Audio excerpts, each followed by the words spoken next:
Now let's look into the influence of family in society, and how um, the roots of ADD could be traced back to certain characteristics that are seen in family and society of these days. So, first, the author unravels the challenges and the situations of family today.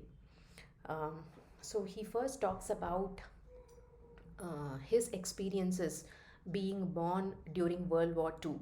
So, it is quite a heart wrenching um, set of chapters, I would say, where the author talks about the kind of anxieties and stress his mother had to go through, and how his father was not available during those times.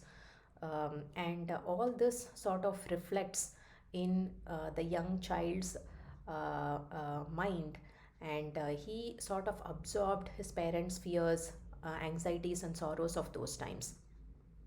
And he says that our relationship with with our primary caregiver and her emotional states, they tend to shape our brains, our minds, and our personalities. And he says that um, to experience that sort of a stress, or that sort of anxiety, you don't really need a World War II in today's times. He says that you don't need a world war or a genocide for the mother to feel stressed or the father to be an absent figure, which is very true, isn't it? So he then goes on to enumerate the family characteristics that are like common patterns that are seen behind children who are diagnosed with ADD. First and foremost, hectic lifestyles of the parents. There are also sort of unresolved personal issues between them. One or both the parents, they could be unpredictable in terms of their temper. They could be, expressing short fuse where you never know when they would blow up. There could also be family situations or stress created due to financial issues, or any other serious illness or death of other family members.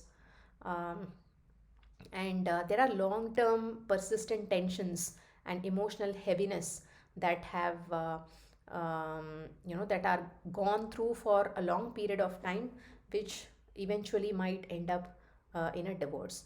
So there are also unconscious anxieties and stresses which parents may not express it vocally or through their words, but it is there, and it expresses in the form of their body cues and body language, right?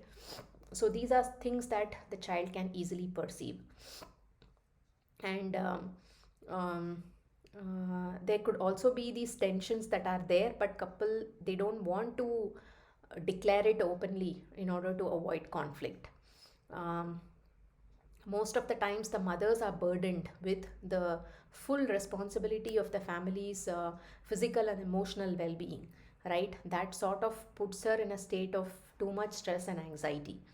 And the common factors, he summarizes it as the family experiences either stress or marital discord or separation, divorce, maternal depression, especially the postpartum depression, um, and parental alcoholism, and low moods and irritability. These are all factors that he has noticed among families with children having ADD.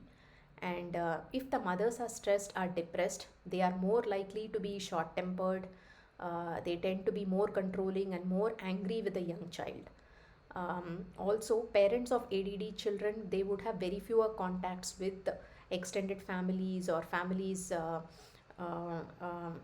dispersed across different parts of the world. So they are alienated from their own families of origin. And ADD children also, they wouldn't have experienced the comfort and support that only grandparents can give. So if these are some of the common patterns he has noticed from a family structure point of view. In terms of the social roots, He talks about um, more from a North American point of view, but I think it is equally applicable to many other countries and societies as well, where he says that there is a gradual destruction of this concept of family um, due to economic and social pressures in the past few decades. And he correlates this with the rising ADD scenarios. There is also a sense of erosion of the feeling of community or participation in the community, breakdown of extended family, and within the nuclear family, everybody is leading sort of a harried, frenzied lives. He says that family meals, talking together, reading together, participating in a board game together, like these are the activities that are no longer happening. And the ideal condition for a child development is that one to one attuned parenting, where the child feels so closely connected with one primary caregiver that he can express his feelings and emotions by that process of attunement. And he says that the expectation of this role of a mother, it is not gender specific. He says mothering is nothing but a sensitive nurturing of the child, and once the breastfeeding phase is over, then this role of mothering can be taken up by any caregiver within the family. It needn't necessarily be only the mother. um, and he brings out this very valid point. He says that as parents, we need to recognize this fact that there is no other important task in the world than the nurturing of the young in the earliest years. Reason being that if we prioritize other things over nurturing of the young child, then all these issues of ADD and other factors that come in later in the child, it's only going to disrupt the lives of the child as well as the lives of the parent and many other challenges that would come. So it is better to give our complete focus and attention to this most important task at the child's earliest years. Um, he then talks about the rage of the unparented. Like if the child doesn't feel like he has been parented, if they have not got stability, if they have not got constant presence of the mothering figure, if there is lack of attention, if there is lack of good psychic food where there is conversations happening, emotions being shared, right? If they are not getting all this, there is this rage that keeps building up. um, he then talks about from a point of view of daycare. He says that it is difficult for a non-relative to meet an individual young child's attunement needs, especially if several other infants and toddlers are vying for that caregiver's attention. So for the young child, it is very hard to fully depend on a non-relative caregiver typically experienced in a daycare. Um, because there are other infants or toddlers vying for that attention, the caregiver may not be able to provide that emotional attunement that the child needs. Yes, they might be able to take care of their physical needs, giving them proper food, making them rest, playing games, and so on, but that emotional attunement may not be possible in the context of a daycare. In terms of the cultural manifestations, he says that these days the ADD driven behaviors are considered more rewarding or more desirable, right?